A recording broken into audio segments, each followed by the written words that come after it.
श्री गजेन्द्र उवाच। ॐ नमो भगवते तस्मै यत एतच्चिदात्मकम् पुरुषायादिबीजाय परेशायाभिधीमहि यस्मिन्निदं यतश्चेदं येनेदं य इदं स्वयं योऽस्मात् परस्माच्च परस्तं प्रपद्ये स्वयंभुवम् यस्वात्मनीडं निजमाययार्पितं क्वचित् विभातं क्वच तत्तिरोहितम् अविद्धदृक्साक्ष्युभयं तरीक्षते स आत्ममूलोऽवतु मां परात्परः कालेन पञ्चत्वमितेषु कृत्स्नशो लोकेषु पालेषु च सर्वहेतुषु तमस्तदासीत् गहनं गभीरम् यस्तस्य वारेऽभिविराजते विभुः न यस्य देवा ऋषयः पदं विदुर् जन्तुः पुनः कोऽर्हति गन्तुमीरितुम् यथा नटस्याकृतिभिर्विचेष्टतो दुरत्ययानुक्रमणः समावतु दिदृक्षवो यस्य पदं सुमङ्गलम् विमुक्तसङ्गा मुनयः सुसाधवः चरन्त्यलोकप्रथमव्रणं वने भूतात्मभूता सुहृदः समे गतिः न विद्यते यस्य च जन्म कर्म वा न नामरूपे गुणदोष एव वा तथापि लोकाप्ययसम्भवायया स्वमायया तान्यनुकालमृच्छति तस्मै नमः परेशाय ब्रह्मणेऽनन्तशक्तये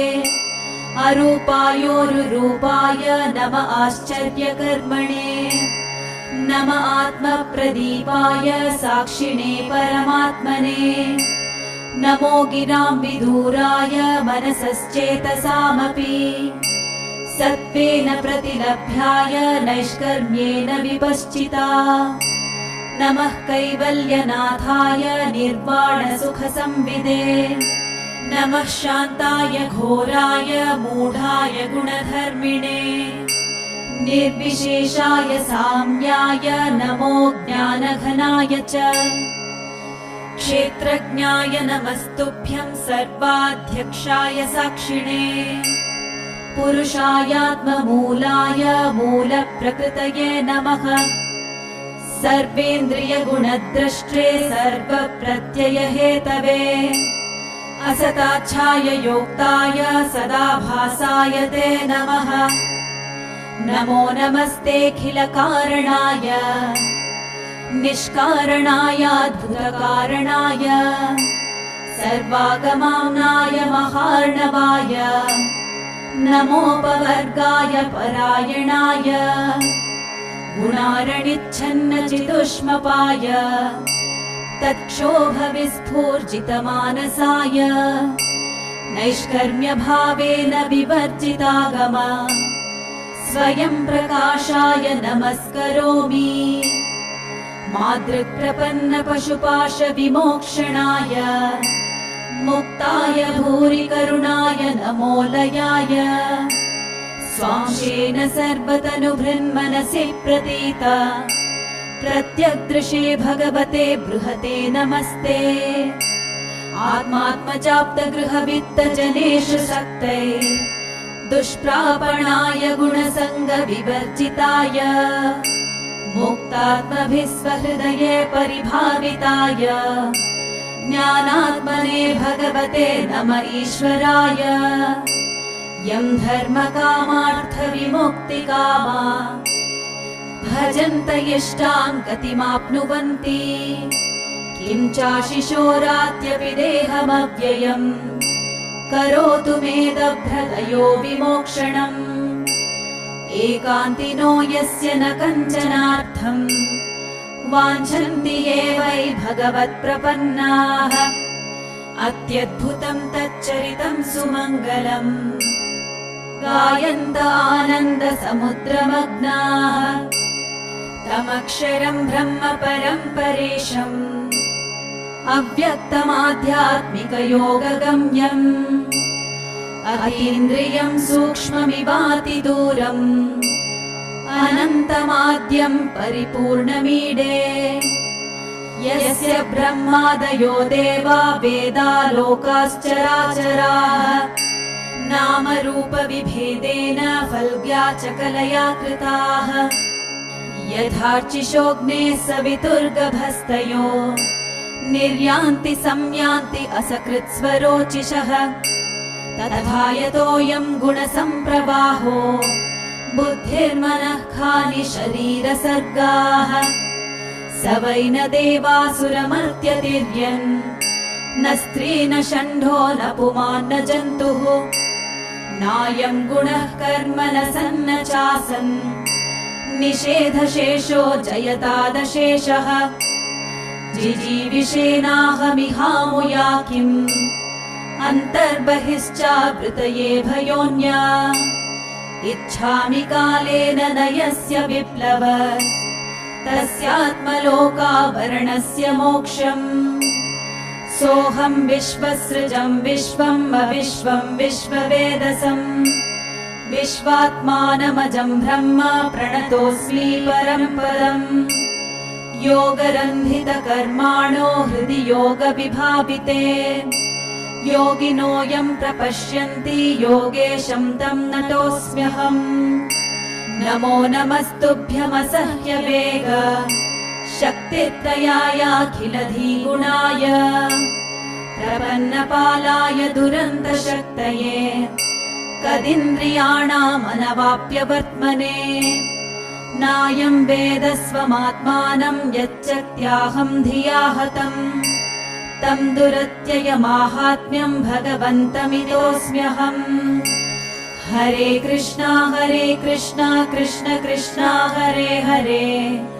हरे Ram Ram Ram Hare Hare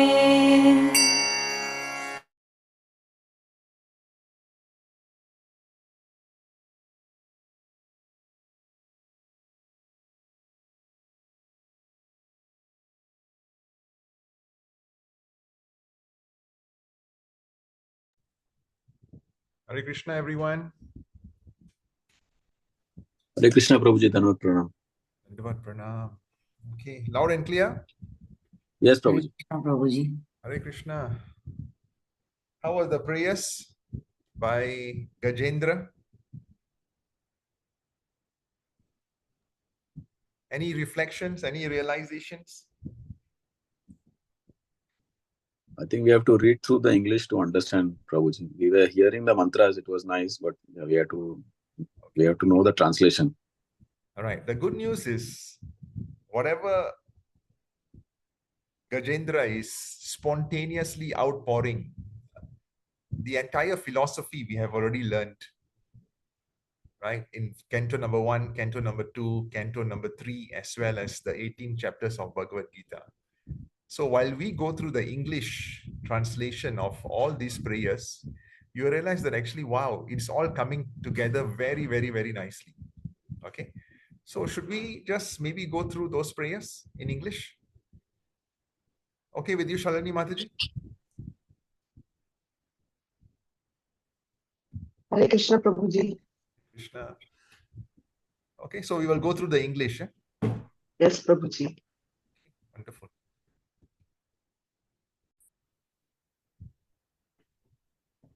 Okay. Is this visible? Yes, Prabhuji. After zooming, we can see. Oh no, this is bad.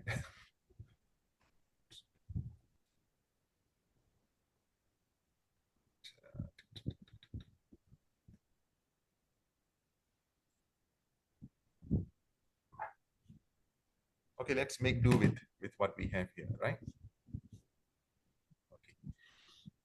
So the first verse is, the king of elephants, Gajendra said, right? So Gajendra is the king of elephants, huh? And he's with the she elephants and the entire family of elephants, right? His children, his wives, his grandchildren are all roaming in the forest, right? And he's the king of all the elephants. And what happens is, while he's in one of the streams, a crocodile came and caught hold of his foot, right? And then there was this tug of war which went on for thousands of years, right? Bhagavatam explains this, I think hundreds or thousands of years it went on. And none of his wives, none of his children, none of his grandchildren could actually help him. And he tried on his own. He tried on his own to free himself from the crocodile or the alligator. Unfortunately, he could not. And then, realizing that on his own, he could not save himself, what happened was, suddenly, the Sukriti which he had from his past life, right? The devotional service which he had, enacted in his past life, performed in his past life, somehow that spontaneously came into his mind, and he spontaneously poured out the same prayers which he had somehow recited in his previous life, right? Therefore, in Bhagavad Gita, Krishna explains that, this is bhakti is the best investment because it is never lost, right? It is never lost. And wherever we stop in this lifetime, we continue in the next life, right? So then there was this spontaneous pouring of his prayers to Vishnu. As an elephant, as a dull-headed elephant, he did not even know what was actually happening. And because of this spontaneous outpouring of his cry, of his plea, of his prayer, right, his heartfelt prayers to the Supreme Lord actually came. He came on his Garuda, right? And the Lord saw the condition of Gajendra and he let off his Sudarshana Chakra. And the Sudarshana Chakra then came and, just cut off the head of the alligator or the crocodile, right? And Gajendra was then saved. And then, there's a series of other events which actually happen after that. And that's like, really amazing to know the mercy, the benevolence of the Supreme Lord. But before that, let's do a deep dive into the prayers of Gajendra and look at his, just try to understand the mood in which he's offering this spontaneous outcry. So the king of elephants, Gajendra, said, I offer my respectful obeisances unto the Supreme Person, Vasudev. Om Namo Bhagavate Vasudevaya. Because of him, this material body acts due to the presence of a spirit soul. And he's therefore the root cause of everyone. Exactly what Krishna says, right? I'm the cause of everything. 10.8, Krishna explained. Everything emanates from me. So Gajendra is reiterating this point, that you are the cause of everything. I'm embodied. I've got this body. But more important than the body is the spirit soul, which is deep down in my heart. And the Lord is worshipable by such exalted persons as Brahma and Shiva. And he has entered the heart of every living being as Paramatma, which we have already learned in our class. So therefore, let's meditate on this Supreme Person. The Supreme Godhead is the supreme platform on which everything rests. Exactly what Krishna says in 10.8. Everything emanates from me, right? The ingredient by which everything has been produced. So Krishna produces all of these elements and Brahmaji then becomes the secondary creator, where he mixes this into nice recipes, which forms the entire material manifestation. And the person who has created and is the only cause of the cosmic manifestation. Once again, reiterating what we have actually already learned, that, the Lord manifests everything. Nonetheless, he is different from the cause and the result. At the same time, the Lord is giving us, that independence, that minute independence, right? If I see an ant on my table, if I want to kill it, the Lord gives me that independence to kill. And then what happens? Because of this, I will have to reap the results, reap the karma from this. And therefore, I surrender unto him, the Supreme Personality of Godhead, who is self-sufficient in everything. The Lord is self-sufficient. He doesn't need anything from us. What he only needs is, or what he wants is essentially our devotion. Right? That's what he's hungry for. The Supreme Personality of Godhead, by expanding his own energy, keeps this cosmic manifestation visible and again sometimes render it invisible. Essentially, what the Lord does is, with his own material energy, right? He causes the entire cosmic manifestation to exist. And at the end of Brahma's life, everything goes back into his body. He's both the supreme cause and the supreme result. Right? Everything happens because of the Lord's will. And he's the observer. And at the same time, he's also the witness in all circumstance. He's the witness as Paramatma in our heart. Thus, he's transcendental to everything. Although everything is emanating from him, he is still aloof from everything. He's the best renunciate, right? That's what we have learned as one of the definitions of the word Bhagavan. Okay. In due course of time, when all the causative and effective manifestations of the universe, including the planets and their directors and maintainers, are annihilated. So there's a partial annihilation at the end of every Brahma's day and a full annihilation at the end of Brahma's life. What happens? There is a situation of dense darkness. But above this darkness, you are there, right? You are there. And I take shelter of your lotus feet. And then he moved on. This is exactly what Queen Kunti also says in her prayers. Oh Lord, you are just like, like an actor.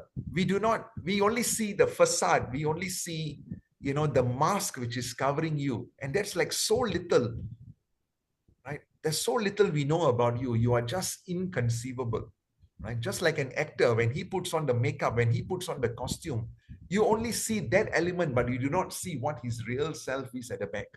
So an artist on stage being covered by attractive dresses and dancing with various movements is not understood by his audience. Right? You do not know who the real person is. Similarly, the activities and the features of the supreme artist cannot be understood even by the devatas or the great sages. Right? What we know is just a small little scratch on the surface, and certainly not by those who are unintelligent like me. Okay, neither the devatas and the sages nor the unintelligent can understand the features of the Lord, nor can they express in words his actual position. And may that Lord give me protection. So the Lord is totally inconceivable. Okay. Renunciates, those who have renounced everything, and great sages who see all living beings equally. Right? Krishna says in Bhagavad Gita, a sage who sees all equally because they are seeing the Paramatma in him. In each of them. These great sages who are friendly to everyone and who flawlessly practice in the forest the vows of brahmacharya, vanaprastha and sannyasa, desire to see the all auspicious lotus feet of the Supreme Personality of Godhead, right? So these sages who are actually able to see the Paramatma in every living entity, they want to see you. They want to see your lotus feet. And may that same Supreme Personality also be my destination. The Supreme Personality of Godhead has no material birth. Exactly what Queen Kunti says. You are unborn. At the same time, you take birth as the son of Devaki and Vasudev. Right? So now Gajendra is saying you have no material birth. Even your appearance is totally spiritual. Right? You do not take birth like how all of us are taking birth. Your activities, your Leela, your guna, your naam, your qualities and your faults, they are all spiritual in nature, right? To fulfill the purpose for which this material world is created and destroyed, you sometimes come in the form of a human being like Lord Ram and Lord Krishna, right? Because of his own internal potency, because of his own wish, the Lord can appear, right? And he comes, and he has a lot of, he has immense potency, and he comes in various forms. But all of these forms Although they may look human, they are not human at all. They are totally spiritual. And therefore, the Lord acts wonderfully. He is therefore the supreme Brahman, and I offer my respects to him. I'll take a pause here. Is it all making sense? Is there anything, really fundamentally different from what we have learned? Anush Prabhu? Prabhuji, in one of the verses, Gajendra is saying that you come in the human form as Ram and Krishna. But we have learned that Krishna is his original form. Yeah, but he's not doubting it here. Yeah. Gajendra is not doubting it here. He's just saying, as you desire, you can come, as Ram, etc. And we know also from Bhagavatam that just like how many waves there are in the ocean, that is the many number of times you come as an avatar. So And Krishna, then although the original personality, he can come again in his own self. And then further also is told that he's totally spiritual, not human. He looks human, but it's totally spiritual. Exactly. Any other reflections from anyone else? Anyone else? I'm just going through very, very fast. Let's see who else is here.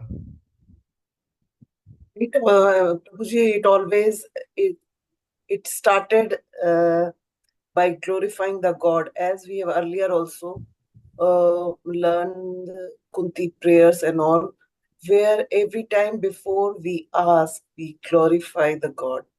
So somewhere it has also started on the same note. Wonderful. Om Namo Bhagavate Vasudevaya. Okay. But we also learn from Queen Kunti. How does she glorify the Lord? Comparing him with lotus. Okay, that's one way. Another way, how does she pay her obeisances? She does something which really, strikes the heart of Krishna. She tells him about his pastimes, his childhood pastimes. Exactly, right? She basically tells him that, you are the son of Nanda, right? So she's explaining to him, these are all your associates. And therefore, Krishna, while he's on the chariot, he's suddenly remembering, oh, this is my mother, right? These are the pastimes which I had with my mother, with my father, with all the cowherd boys, etc. And the Lord becomes so enlivened, right? He becomes so pleased. So that is one way of approaching the Lord, when, by glorifying him and his associates. Thereby, if the Lord so desires, he can connect with the other associates and remember his own pastimes. That's how Queen Kunti does it. And Acharyas say that that's really amazing. Okay. Thank you, Anuj Prabhu. Thank you, Shalini Mataji. All right, then Gajendra continues. I offer my respectful obeisances unto the Supreme Personality of Godhead, the self-effulgent super soul, who is there as Paramatma, as the witness in everyone's heart, right?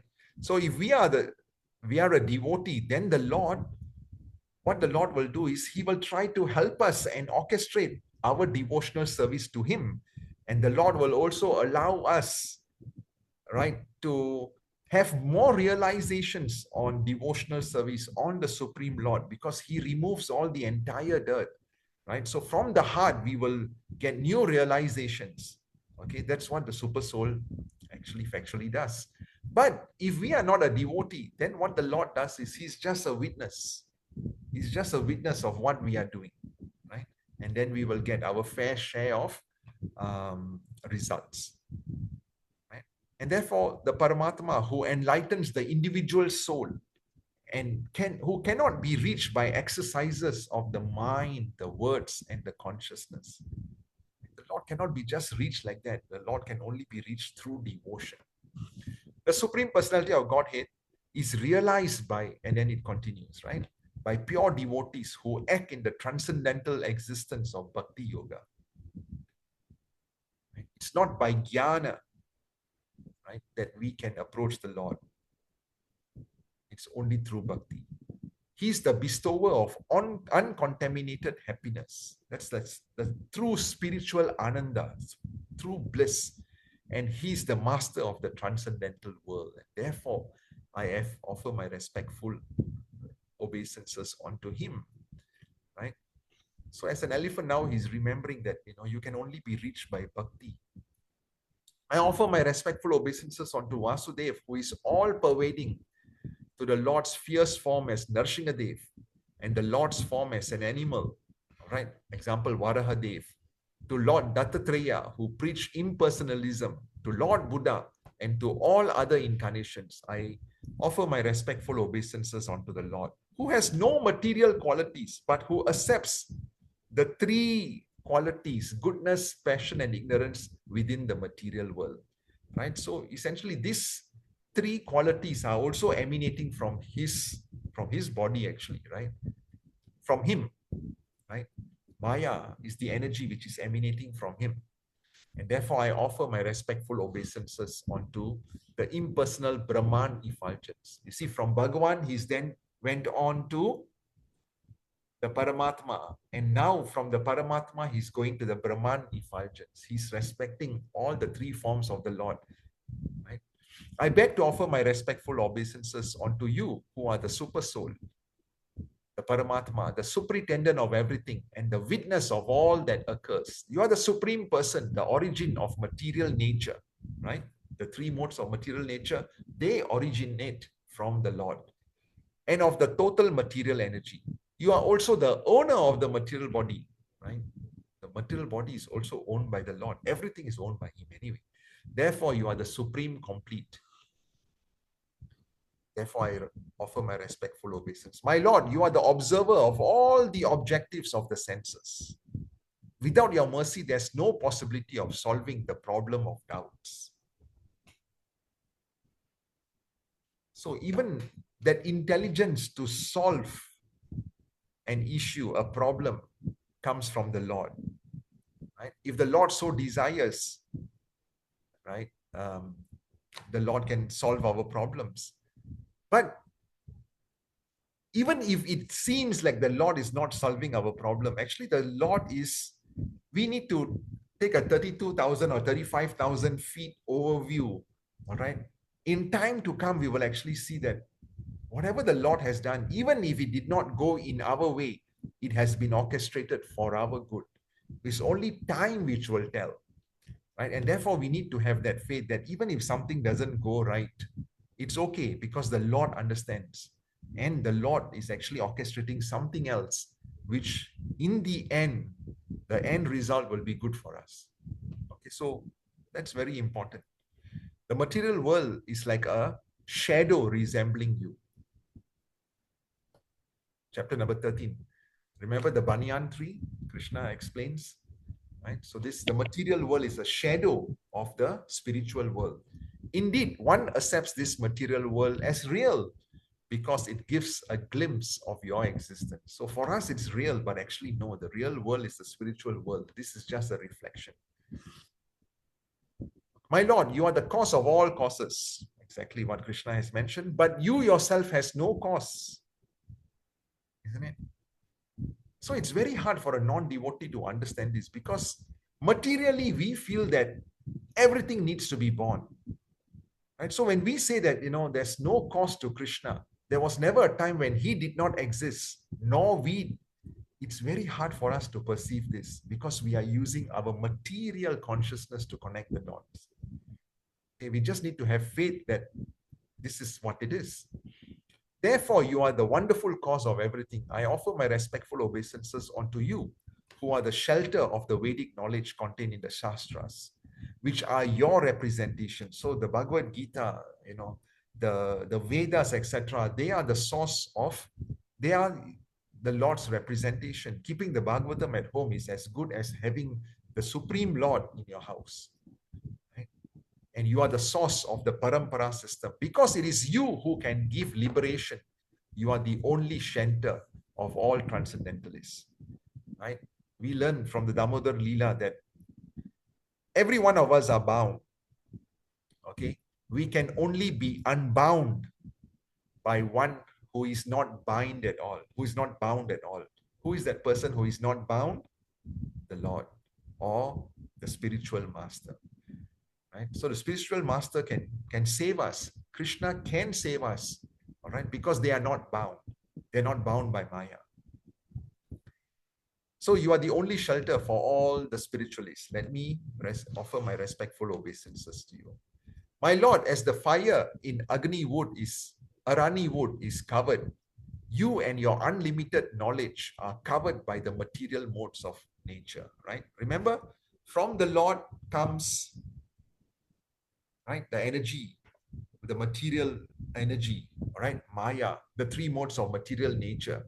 And she acts like a cloud separating us from the Supreme Lord. So like this cloud cannot allow us to see the Supreme Lord. Just like, when the sun is shining on a pool of water, the water droplets will go up, they will become the cloud. The cloud then stops us from seeing the original source, which is the sun. Right? Similarly, these three modes of material nature, although they are actually your energy, they are behaving like a cloud, which is stopping us from seeing the Lord. Anuj Prabhu, is the voice all okay? Yeah, absolutely clear, Prabhuji. Okay. Your mind, however, is not attentive to the activities of the three modes of nature, right? Because you are unbound. This is coming from you, but you are unbound, right? And you are also totally renounced from all your creation. Thus, you are advanced in spiritual knowledge, and those who are advanced in spiritual knowledge are not subject to the regulative principles directed in the Vedic literature. Because such advanced soul are transcendental, you personally appear in their pure minds. Okay, so this is something which, as part of sadhana bhakti, right? We wake up early in the morning, we may do our regular Mangalarati, we may chant the rounds, we may read the scriptures, we may offer our food, whatever we do, we try to dovetail it, right? But for pure devotees, right, where this is like already ingrained in them, they are not subject to the regulative principles anymore. They are beyond all of this. Okay, they are just beyond all of this. These regulative principles which were like, to provide us the rigor in the devotional service. For them, they are like, for the sages, etc., they have like passed that stage. But they are still doing it to set an example to us. Although they actually don't need to do it because they are just beyond this, right? But they are still doing it. Why? To set the right example. Since an animal such as I have surrendered unto you, who are supremely liberated, certainly you will release me from this dangerous position. So he's, telling the Lord that I've surrendered to you, and if you so desire, you may release me from this clutches of Maya, clutches of the crocodile. Indeed, being extremely merciful, you incessantly try to deliver me. Right? The Lord is always trying to deliver us, but we feel that no. The lure of Maya, right? The lure of Maya is amazing. And because of that, we get into this lifetime and lifetime of birth and death, birth and death, birth and death. And you are situated in the hearts of all embodied beings. You are celebrated as the direct transcendental knowledge. And you are unlimited. Okay, Krishna explains all of these qualities, right? Of all syllables, I'm the. Yeah. So A, right? Krishna says, I am Om also, right? And amongst the Vedas, I'm the Rig Veda. So Krishna explains all of this. All the transcendental knowledge is actually coming from him. I offer my respectful obeisances unto you, the Supreme Personality of Godhead. My Lord, those who are completely freed from material contamination always meditate upon you within the cause of their heart. Okay, so pure devotees, they are always seeing the Lord in their hearts. Right? Because these pure devotees, they have controlled their senses. They don't get angry. They do not have, all those material desires. They have fully controlled their senses, the pure devotees. And Krishna explains in the Bhagavad Gita that for one who has controlled his senses, the super soul is reached. Right? And therefore, they can communicate with the super soul in their hearts. And therefore, Gajendra is now saying those who are completely freed from material contaminations, they always meditate upon you within the cause of their heart. They meditate upon the Paramatma. You are reached. They can communicate with you because they have controlled their senses. You are extremely difficult to attain for those like me who are too attached to mental concoction. Okay. Home, relatives, friends, money, servants, and assistants. They're just so attached. Yeah? This morning, the fan in one of my rooms was like, making some noise.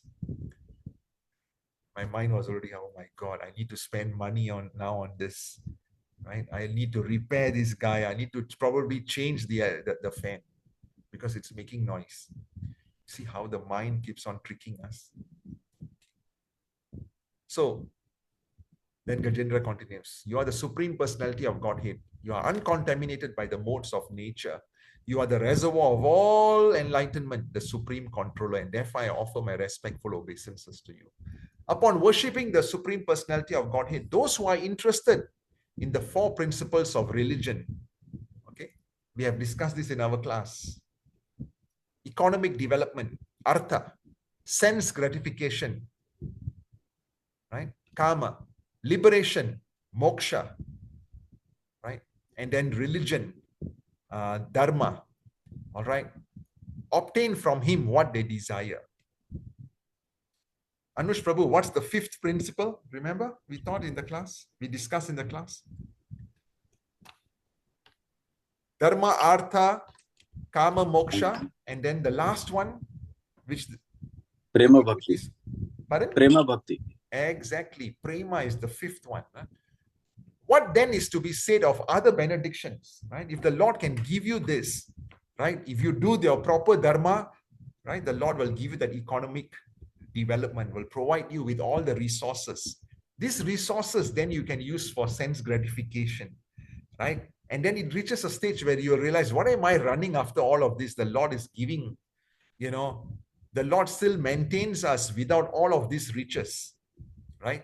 And then we strive for liberation to come out of this material world, right? Liberation could be in the form of wanting to merge in the Brahman effulgence.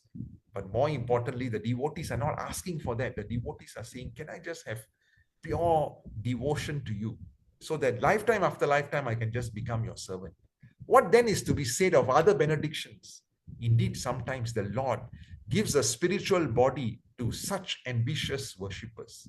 May that Supreme Personality of Godhead, who is unlimitedly merciful, bestow upon me the benediction of liberation from this present danger and from my materialistic way of life. Right? So he's saying, just help me out of this materialistic way of life. Don't just help me, take me out of these clutches of Maya, because I will just come back into this material world again and again and again. He's saying, please help me so that I can be released from this material world. Unalloyed devotees, that means who are pure devotees, who have no other desire than to serve the Lord. They worship him with full surrender and always hear and chant about his activities. Remember, Shravanam, Kirtanam, which are most wonderful and auspicious. Thus, they always merge in an ocean of transcendental bliss. Remember 10.8, Krishna speaks about everything emanates from me. And then 10.9, 10.10, 10.11, Krishna speaks about how the devotees, how they orchestrate themselves. They are always in an ocean of transcendental bliss, right? Discussing about my pastimes, discussing about me, discussing about devotional service. And how do I reciprocate? I give them that intelligence through which they can come to me. So you see, it's all coming nicely, yeah? Thus, they always merge in an ocean of transcendental bliss. Such devotees never ask the Lord for any benediction. But you know what? I am in this danger. And therefore, I pray to the Supreme Personality of Godhead, who is eternally existing, who is invisible, who is the Lord of all great personalities, such as Brahma, right? We have learned in our class that Bhagavatam explains that, whether is it, whether you are wanting material desire, right? Karma, or whether you have got desires for liberation, which is moksha, or whether you have got no material desires and your desires are just to, fulfill the senses of the Lord, right? To satisfy the senses of the Lord, right? So whether you have material desires or whether you have a desire for liberation or whether you have a desire to dovetail your activities to the Lord in devotional service, just worship the Supreme Lord. Okay, this is exactly what Gajendra is now saying. Right?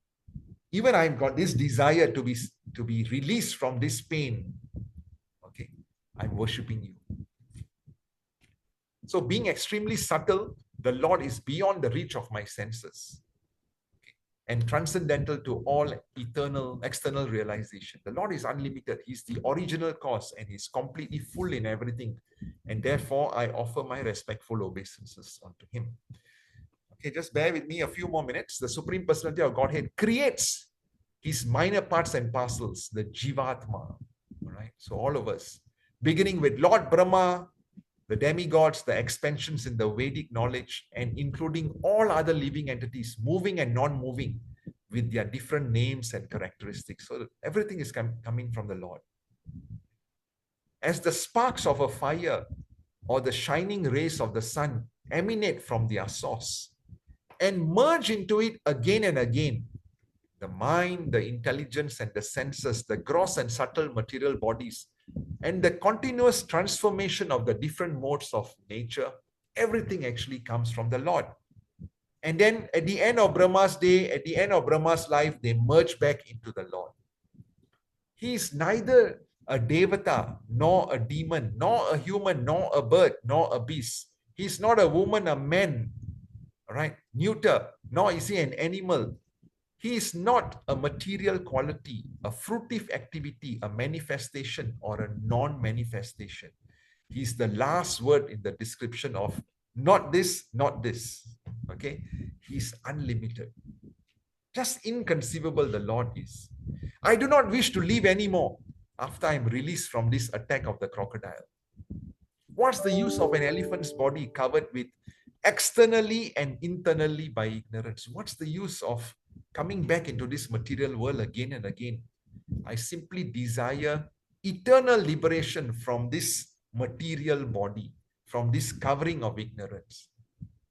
That covering is not destroyed by the influence of time. That means I want a spiritual covering.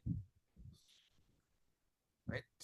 Now, fully desiring release from material life, I offer my respectful obeisances unto the Supreme Person, who is the creator of the universe, who is himself the form of the universe, who is nonetheless transcendental to cosmic manifestation. He is the supreme knower of everything in the world, the super soul of the universe. He is unborn and he is supremely situated Lord. And therefore, I offer my respectful obeisances. Now, fully desiring release from this material life, I offer my respectful pranams unto the Supreme Person, who is the creator of the universe, who is himself the form of the universe, and who is nonetheless transcendental to cosmic manifestation. Just continuing from the earlier verse, he's the supreme knower, the super soul. He's unborn and supremely situated. And therefore, I offer my respectful obeisances, who is the master of all the mystic yoga, right? Who is seen in the core of the heart by perfect mystics when they are completely purified and freed from the reaction of fruitive activities. Reaction of fruitive activities could be positive karma or negative karma. In this case, positive karma. Okay, for those who have been freed, that means they don't have to come back again to enjoy their good deeds. My Lord, you are the controller of the formidable strength in the three kinds of energy. You appear as the reservoir of all sense pleasure and the protector of the surrendered soul. You have unlimited energy, but you are unapproachable by those who are unable to control their senses, like me. Okay, so very important ingredient Krishna explained is we need to know how to control our senses. Right? Control the senses. It's so important. Once we can control the senses, Paramatma is reached.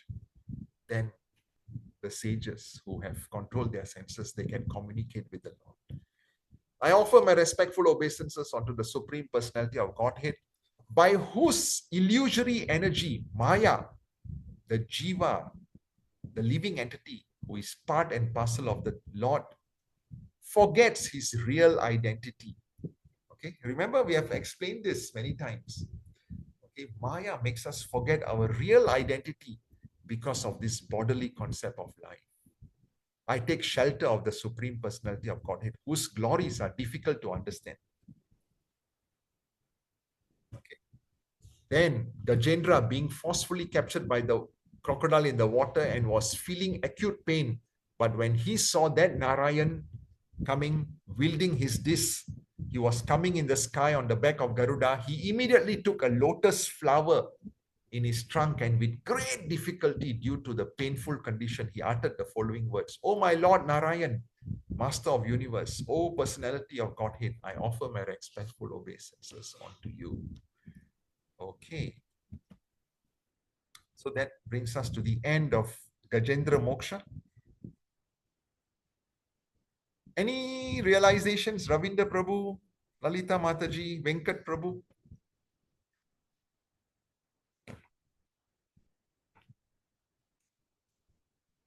Hare Krishna, Prabhu. Hmm. Wow, where to start? It's a beautiful within the prayers, right? Can you hear me first of all? Within the summation of the wonderful Gajendra Moksham prayers, we get a summary of a lot of what we have covered in class. Firstly, about the characteristics of the Supreme Personality of Godhead, who He is, and even how we should worship Him, within the prayers. And one may wonder, a devotee as great as Gajendra, who is in great pain, is able to highlight all these characteristics while in pain, shows his great devotional quality, you know. Then you earlier on gave a contextual background of Gajendra, who was unable to be supported by his friends, his wives in the elephant herd community. Nobody can help him, but he decided to seek spiritual support, prayers to the person whom he knows is the cause of all causes, who he knows will help him because he's a sincere devotee. So the prayers were very sincere. I could feel it, The prayers were very sincere, the form of surrender. And then it brought me to basically what is the moral of this whole story is basically that one should never lose hope. One should never say that, oh, I've not got help anywhere. But still, if one has faith in God, God will still come to his sincere devotee and deliver him from the clutches of death, So I felt that, yeah, God will never leave the worshippers and believers of him.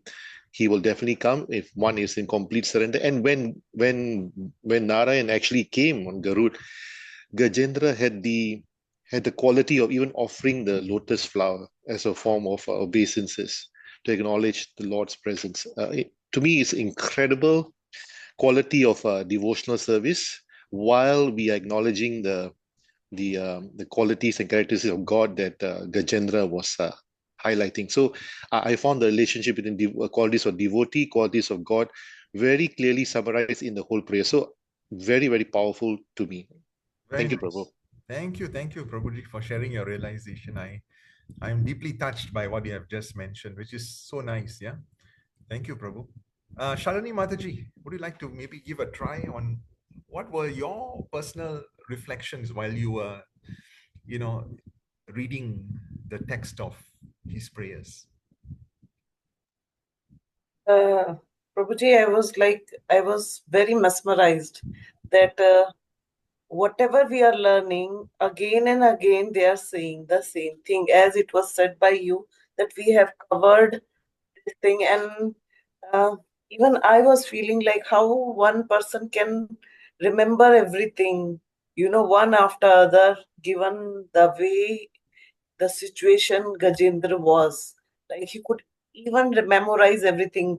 They have, I mean, I couldn't even note down, but They have covered everything, whatever we are reading in Bhagavatam, the way they glorified the God, the way the bhakt should be, unalloyed devotion. I mean, everything. And somewhere it encouraged me that, yeah, we should, try to chant some of these prayers. Earlier also, Prabhuji, you were saying, like, we should do the prayer done by Kunti Mataji and all. But I haven't started yet, to be very honest. That's all right. I do feel. Yeah, yeah. Drop me a message and I can send to everybody as a compilation of all the prayers from the Bhagavatam. Try Yeah. to at least, Karthik is actually starting on the 18th.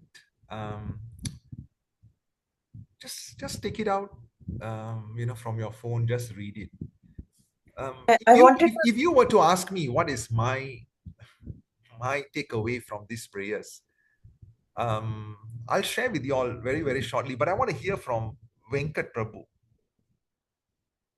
Hare Krishna Prabhu. Hare Krishna Prabhu. Dandavad Pranam Prabhu. So, as everyone said, like they covered key points, but my thought process is like, see, we are not even capable on putting our thoughts together on how to pray to Lord. So at least these prayers, right? So when we say the compilation of prayers, that's what I realize. Like, so at least we need to learn from them on how to do that properly. In maybe the guideline says like forms, form of the Lord, name of the Lord, glories of the Lord. Sorry, the leelas and the rupas. So at least that part, that's a template that they followed. But at least if not all the forms that we can realize and do that as a end to end, but at least we have to start. So that is something that my thought process is for. Wonderful. Thank you, Prabhuji, for sharing your heart. I really appreciate it. Lalita Mataji, would you like to try?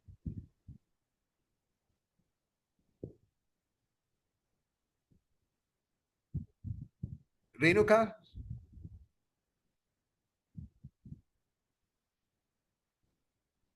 Sorry, I couldn't operate this now. Can you hear me? Yes, Lalita Mataji.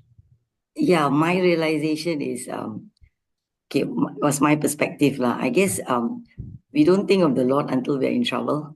Okay. I see that when he is in trouble and his feet is grabbed by a crocodile, he has no way out, no one else to help him, no family, nobody. Then he thinks of the Lord. So, and I think that resonates with most people. In good times, we don't remember sometimes, but in bad times, when we're in trouble, then we suddenly remember the Lord, and we suddenly remember all the prayers when we need His help.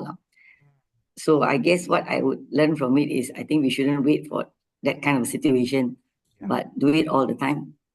Yeah, you're very humble.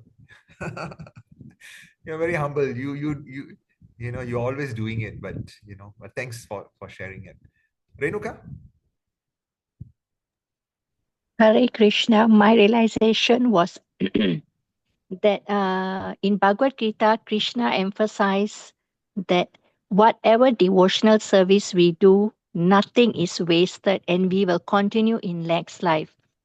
Gajendra is the best example. We can see that being an elephant, an animal, how could he recite prayers, so beautiful prayers to the Lord? Okay, that is my first realization, that whatever we do in spiritual, nothing is wasted. And like Krishna said, we will continue where we stopped.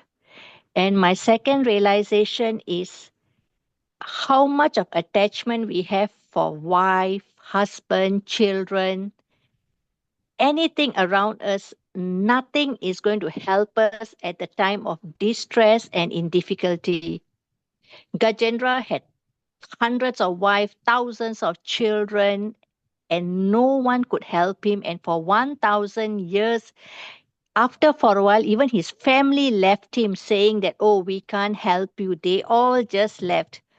And when Gajendra depended on Krishna and recited the prayers, he was saved from all the material desire. So my second realization is material and attachment to family, anything, it doesn't take you or help you at the time of distress. It's only Krishna who can help us out from whatever problem or distress we have. Hare Krishna. Thank you. Yes, you know, it's very touching, right? It's very touching what Renuka has just shared. Really appreciate you sharing your heart. The first point which Renuka Mataji made, I think that's what was the, in my opinion, the real essence of today's learning. That whatever we are doing in spiritual life, don't ever see that as a wasted investment, right? Because the spontaneous outcry of Gajendra's prayers are because of the sukriti which he has built from his past life. Because of all that amazing devotional activities which he had engaged in his previous life. It is just said that he was cursed to be born as an elephant, right? But together with this curse came a benediction that the Lord will help you.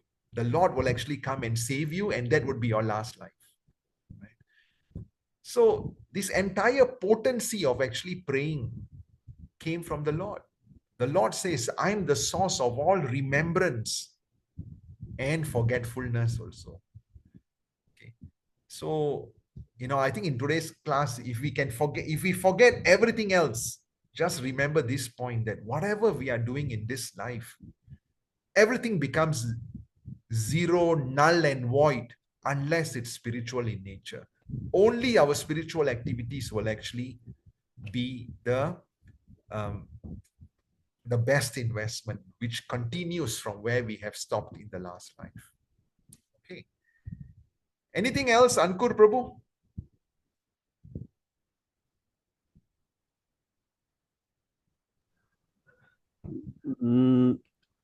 Hare Krishna, Prabhuji. Hare Krishna, Ankur Prabhu. No, I totally agree with what Renuka Mataji said, right? Especially in summarizing that, yeah, family is important, but ultimately it's the Krishna, right? When it comes to the greatest distress, then only Krishna is there. Yeah. Help you out. Yeah, thank you, Prabhuji. Thank you very much. So now let's continue to go a little bit deeper into this prayers. Okay. My God, we have not even done Mangalacharan yet. Oh, this is bad. Can you see my slides, Prabhuji? Yes, we can see Prabhuji.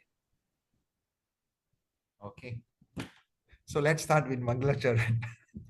Om Agyana Timirandasya Gyananjala Shalakaya Chakshurunmlitam Yena Tasmai Sri Guruve Namaha Sri Chaitanya Manobistam Stapitam Yena Bhutale Swayam Rupa Kadamayam Dadati Swapadantikam Vandeham Sri Guru Sri Yuta Padakamalam Sri Gurum Vaishnavamscha Sri Rupam Sagrajatam Sagana Ragunatam Vitam Tam Sajivam Sadvetam Savadutam Parijana Sahitam Krishna Chaitanya Devam Sri Radha Krishna Padam Sahagana Lalita Sri Vishakam Vitamscha He Krishna Karuna Sindhu Dinabandhu Jagatpate Gopesha Gopika Kanta Radha Kanta Namastute Tapta Kanchana Gorangi Radhe Vrindavaneshwari Vrishvabhanu Sute Devi Pranamami Hari Priye Vanchakalpatarubhyascha Kripa Sindhu Bhae Vacha Patitanam Pavanebhyo Vaishnavebhyo Namo Namaha Jai Sri Krishna Chaitanya Prabhu Nityananda Sri Advaita Gadadara Sri Vasadi Gaur Bhakta Vrinda Hare Krishna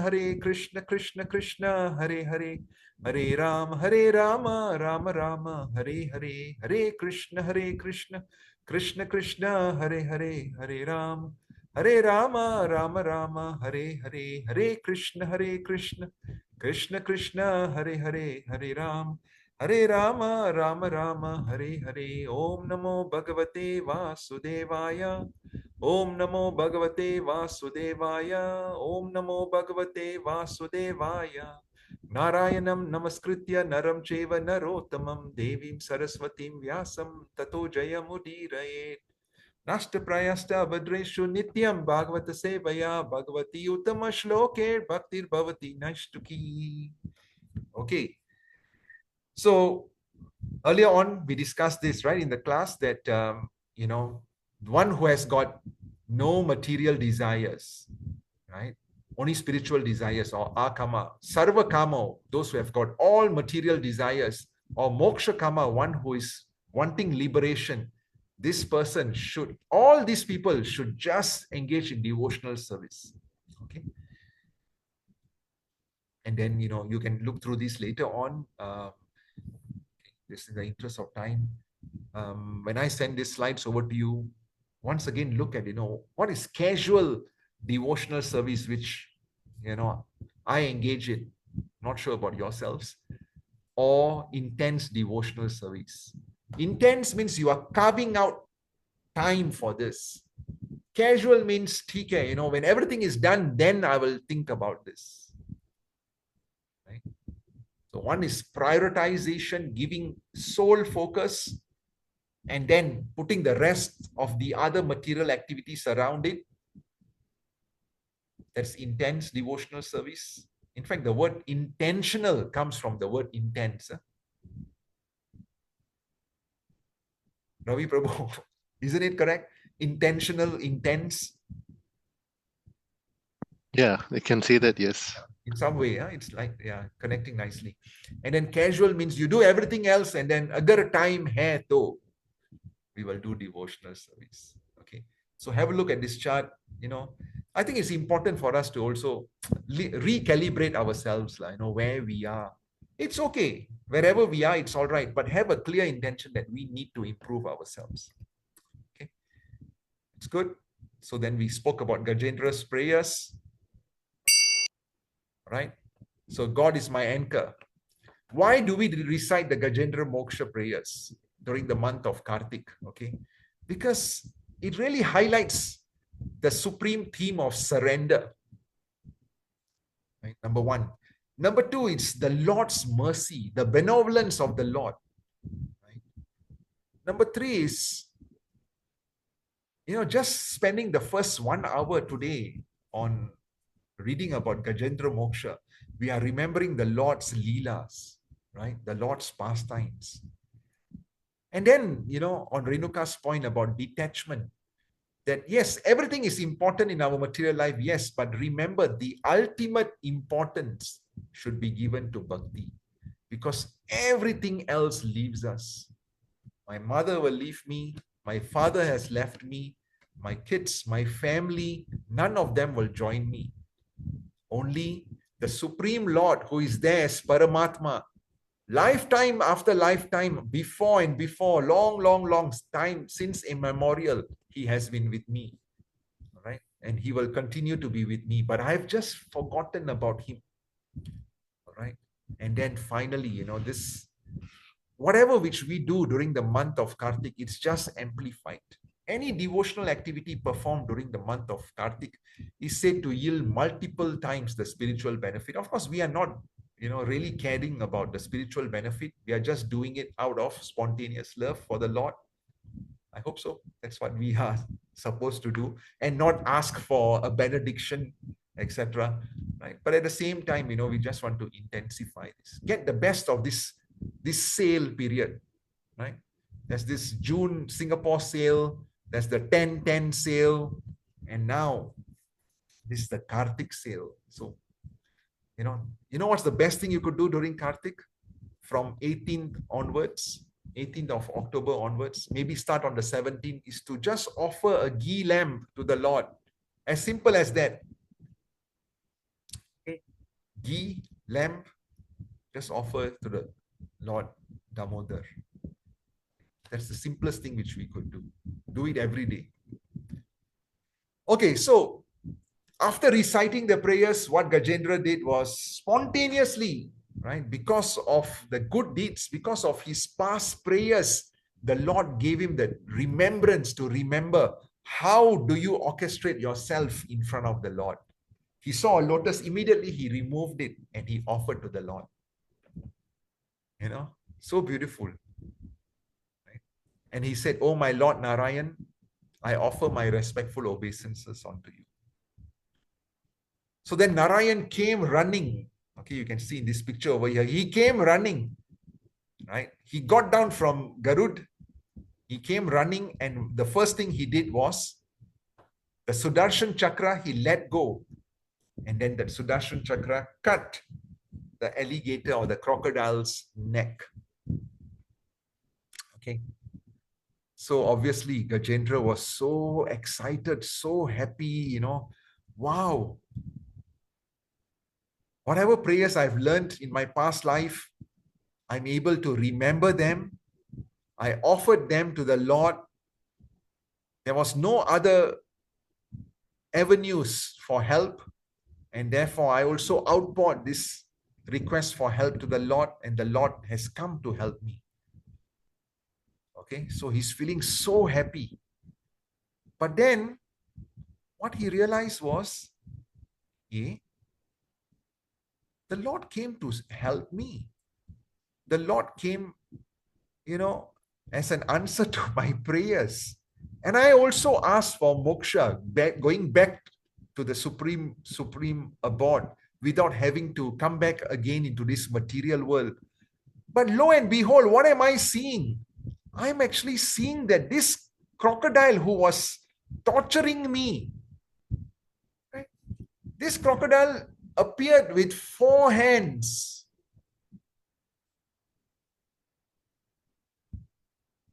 Like a denizen of the spiritual world, like a Vaikuntha Vasi. What's going wrong here? The Lord, I prayed to the Lord.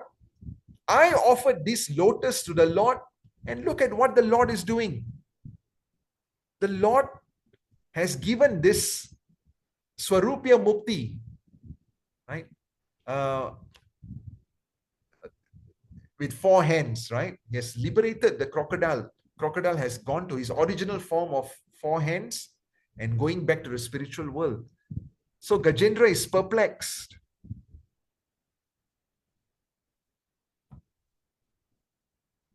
How would you help him solve his apprehension over here? Let's see who has not participated. Chitra Mataji, please help Gajendra to make sense of what is happening.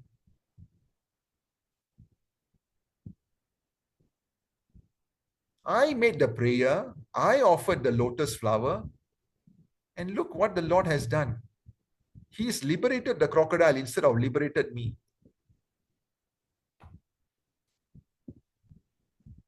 Okay. Krishan Prabhu.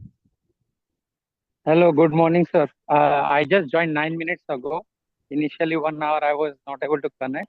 But within this 9 minutes, what I can understand is that since the direct mercy of the Lord came to the crocodile, therefore crocodile got liberated first.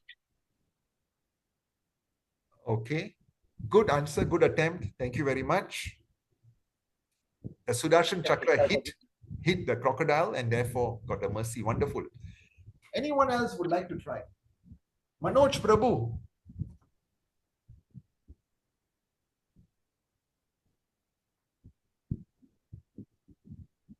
Okay. Shamugam Prabhu. Hare Krishna, Prabhuji.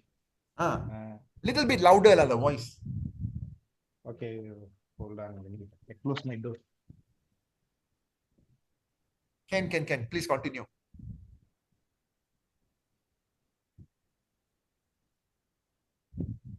Okay, now we can't hear you. Hare Krishna, Prabhu. Can you hear me? Okay, can. Okay. Prabhu, I think for crocodile in the past life, he was a Gandharva, if I remember. Then maybe due to his past life of his bhakti, and crocodile was liberated, Prabhu. Okay. All right. Yes, but not a very convincing answer, Prabhu. No problem. We are all learning together. You were given the answer earlier, Prabhuji, of this. Yeah. No. I'm asking the rest of them. Shalini Mataji, you'd like to try?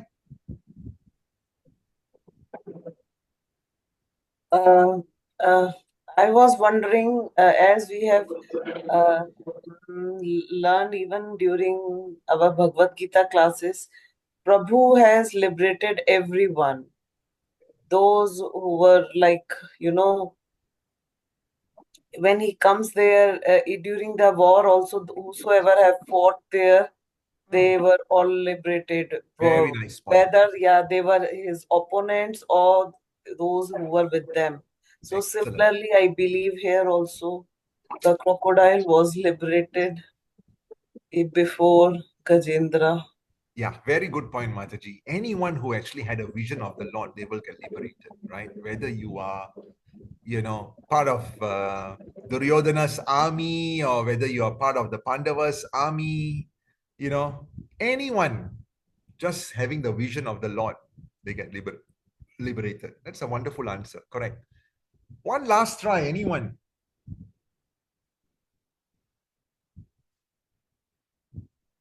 Okay, Anuj Prabhu.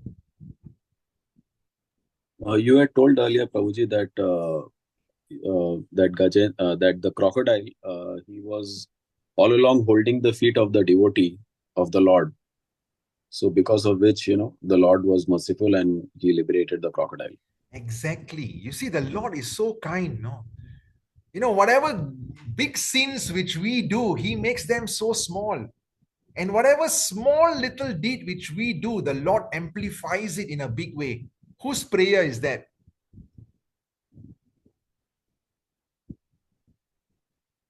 Anyone who can answer will get 10 gulab jamuns. Whose prayer is this?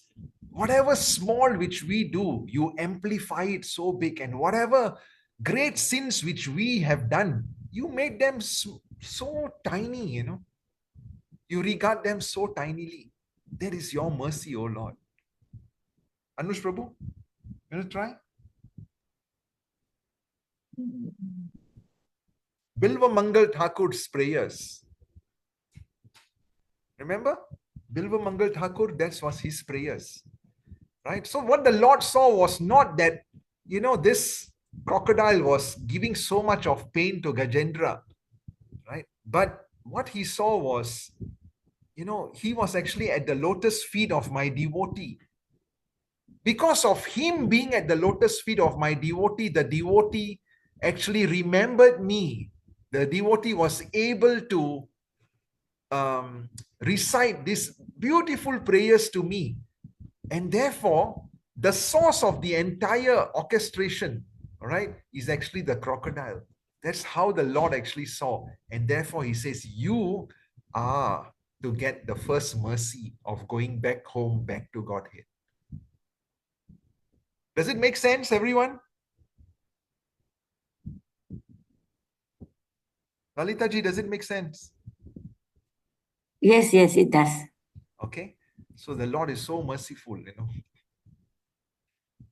Anuj Prabhu, while you were saying this, were you convinced about this?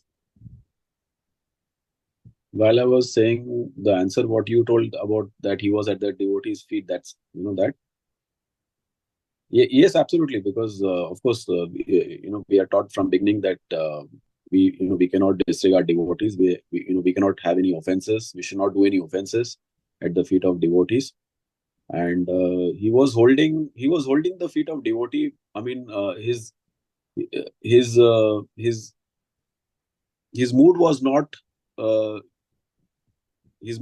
of respect, but still the Lord is inconceivable. He can do anything. So he has liberated the crocodile. Very good points. Actually, if you look at the crocodile, what is the nature of the crocodile? The nature of the crocodile is to catch its prey and eat it. That's the nature. And Krishna has says that if you follow your nature, there is no karma associated with it also. And of course, an animal will not have karma.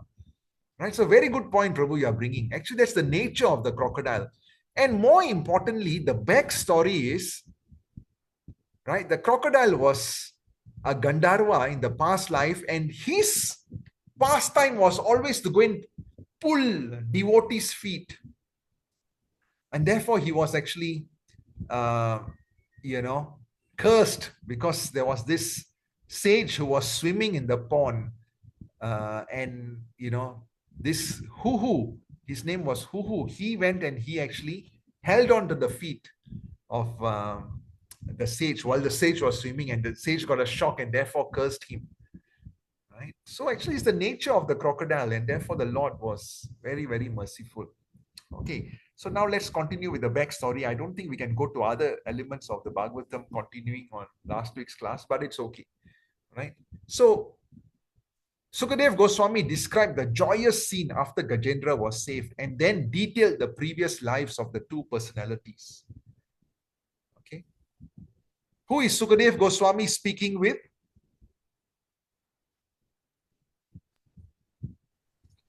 Anyone remembers? Who is Sukadev Goswami explaining this pastime? Parikshit Maharaj. Parikshit Maharaj. Exactly. Parikshit Maharaj. Okay. Parikshit Maharaj only had 7 days, and therefore he was like inspiring Parikshit Maharaj. Just see how magnanimous the Lord is. Once King Indradyumna, while in the spiritual trance, he failed to appropriately welcome Agastya Rishi and his disciples. Right? So Agastya Rishi was coming. Indradyumna was in deep trance while meditating. He did not, welcome him, give him food, drinks, etc. Just like how Parikshit Maharaj, had entered into the hermitage of the saint. And the saint was in deep meditation. And he did not acknowledge the presence of Parikshit Maharaj. So seeing his lack of sensitivity, the sage cursed him to become a dull elephant in the next life. And the king accepted the curse with dignity. Thus, when he did become Gajendra, he still remembered the prayers from his past life. Because he was praying, he was in spiritual trance, and then he was cursed. And previously, when the Gandharva, King Huhu, was sporting with women in the water, he pulled the leg of Devala Rishi, who was also bathing in the water. And due to the offense, Devala Rishi cursed him to become a crocodile. Right? You like to pull our leg, no? When the rishis are swimming in the water. So never mind, next life you can become a crocodile. When Huhu profusely begged forgiveness, the sage blessed him to receive the Lord's favor along with Gajendra. Sorry, Hare Krishna Prabhuji. Yes. Sorry, going back to Gajendra's Indradyumna's curse, right? About why elephant, right? Agastya actually was supposed to be welcome, but the king sat on his throne. I think the phrase was he sat heavy on his throne. Okay. And that's why the elephant, rather than any other animal. Okay.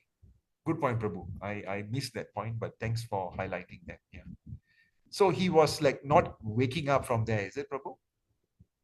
Yes, From he his didn't throne. properly address, like he didn't get up and welcome the Rishi, such a powerful Rishi.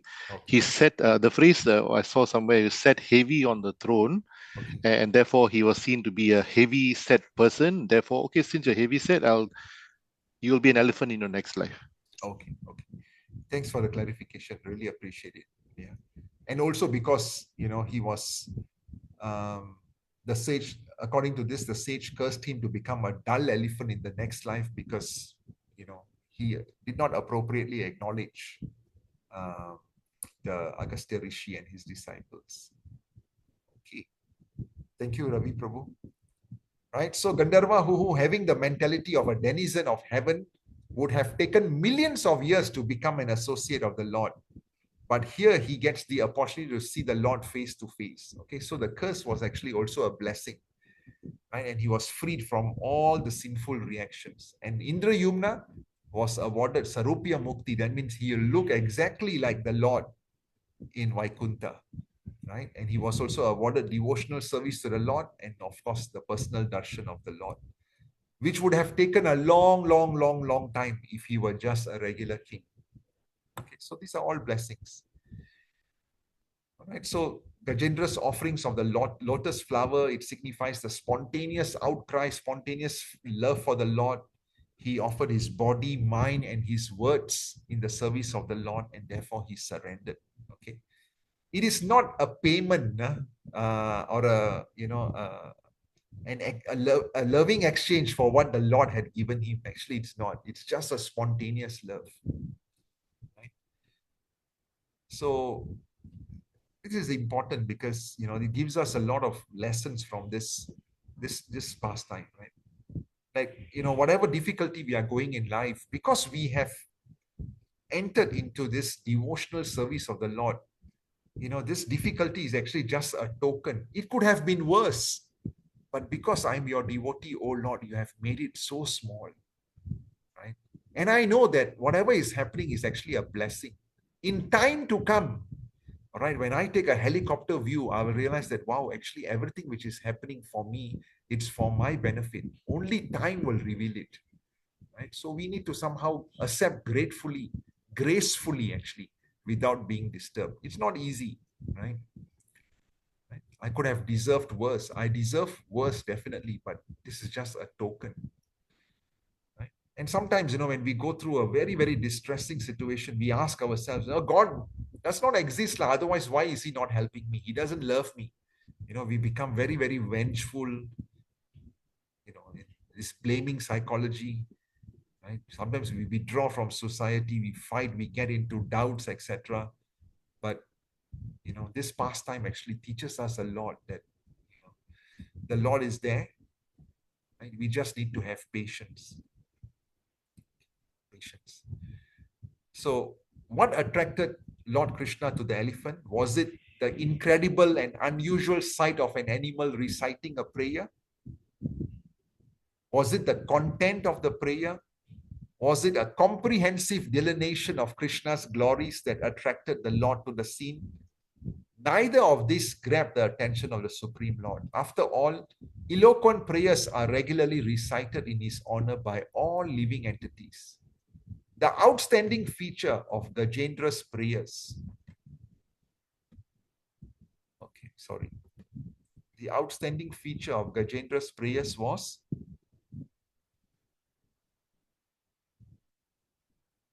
the sheer desperation with which it was uttered. All right, the pure devotion he had. Gajendra finally realized how precarious his position in the world was, not simply under the attack of the crocodile, but under the grips of material energy. His eternal position was to be an eternally joyful servant of the Lord. Right? And when Gajendra understood this, he spontaneously uttered those beautiful prayers. The point was not that he knew the prayers and used it to remove himself from an ugly predicament, but that he felt the prayers and he recited it with his heart. Okay, that's why they call it heartfelt prayers. Okay, this final verse for today. You remember the Brahma Vimohani Leela, where Brahma had hidden all the cowherd boys and the calves, and then when he was taught a lesson by Krishna, right? And then he says that, just like the mother does not punish the unborn child when the child kicks her womb, right? You are the mother of the universe. You are the father of the universe. I have done this crazy mistake. Please do not punish me. Right? And just like what Indradyumna Maharaj had gone through, right? These amazing prayers actually teaches us that, my dear Lord, one who earnestly waits for you to bestow your costless mercy upon him, all the while patiently surrendering the reactions of his past misdeed. Right? Patiently, going through all our bad karmas. Could have been worse. It has been reduced. Amidst all of this, offering you respectful obeisances with the heart, words, and the body, this person is surely eligible for liberation. Why? Because this has become his rightful claim. Amidst the difficulties, he is still worshipping you. Right? And therefore, going back home, back to Godhead, becomes his rightful claim. This is not anyone else who is saying, but Brahmaji who is teaching us. Okay.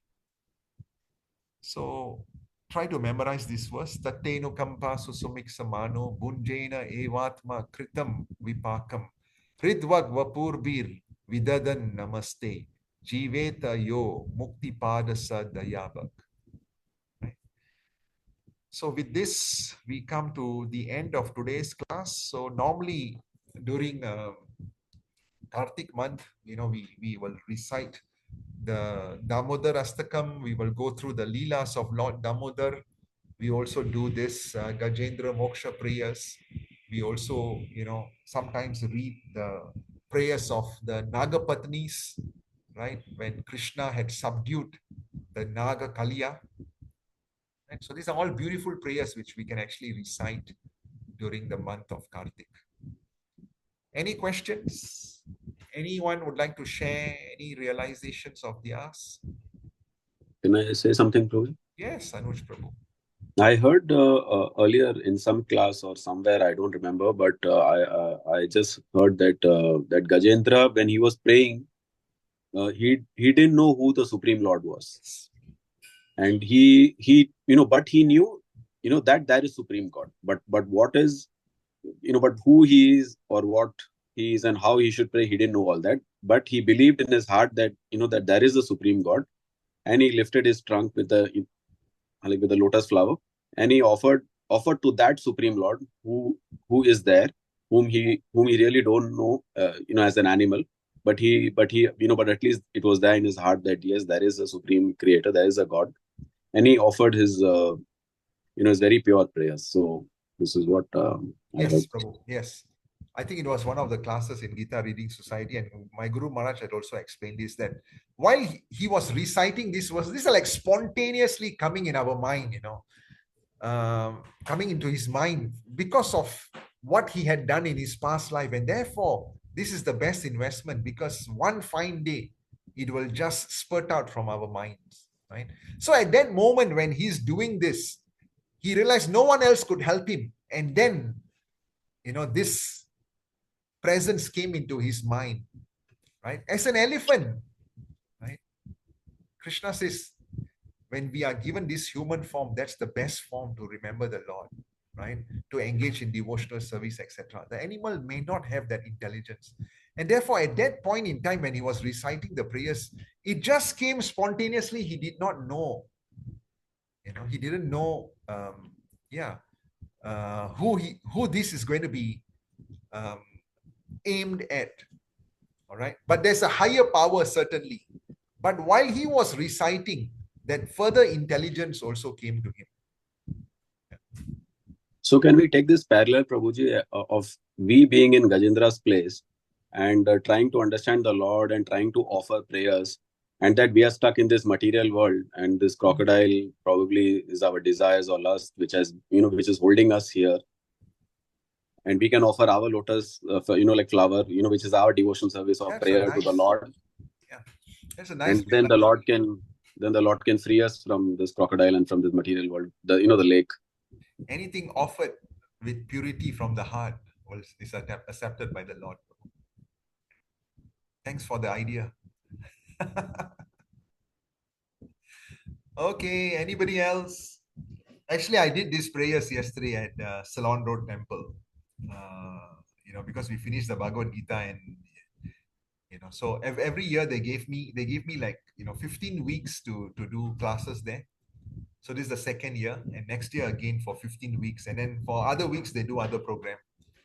And some of the participants then begin to join us in our classes. Like for example, Madhuri Mataji, she's here.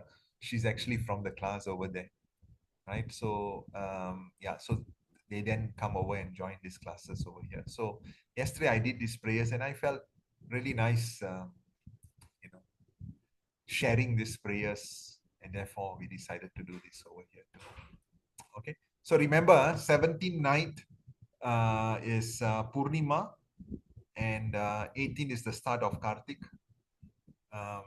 Try to offer one ghee lamp every day. Please go to Kaf Road, Goranga Center, right? On the first day, I think on the 17th itself, there is a program, right, Anuj Prabhu? 17th. Renuka, correct? Huh? 17, yeah, 17 itself on the eve of Karthik, which is the Purnima. There's a program, right? So every Saturday they will offer ghee lamps. The program starts at about 5:30. Sunday is in the morning. Okay. Shamugam Prabhu and Anuj Prabhu have very kindly agreed to assist in preparing all the ghee lamps for all the devotees. Really grateful to them. And my wife and I, we are going to be away for the next 2 weeks. Krishna willing, we will do a class next week from Vrindavan, but I'm not sure whether I will be able to do it. We will try. I'll keep you informed one day before. If you can attend, that's good. If you can't attend, no problems. We will record it also. Okay. Thank you very much, Dorothy Mataji, for joining. Really appreciate it. Yeah. And Krishan Prabhu, thank you. Manoj Prabhu, thank you. Ravinda Prabhu, thank you. As always, Leena Prabhu, Bhagwan Prabhuji, Hare Krishna. Ankur Prabhu, thank you very much. I know Mataji has gone for work today. She sent a message to me. Yoga Priya Mataji from Kuala Lumpur. I know you are in the operating theatre. Thanks for joining. Lalita Mataji, Hare Krishna. Hare Happy Krishna. holidays to you. Chitra Mataji, Hare Krishna. Madhu Mataji, Hare Krishna, Madhuri Mataji, Hare Krishna. Venkat Prabhu from Chennai, Hare Krishna. Shamugam Prabhu, thank you very much. Anuj Prabhu, thanks. Shalini Mataji, Thank you, Ki Prabhuji. Jai, Hare Krishna. Granth Raj Srimad Bhagavatam Ki Ki Jai. Jai. Jai. Hare Krishna. Thank you, Hare Krishna. Thank you, Hare Prabhuji. Thank Krishna, you. Prabhuji. Thank you, Prabhu. Dhanapram. Hare Krishna. Dhanapram, Prabhuji.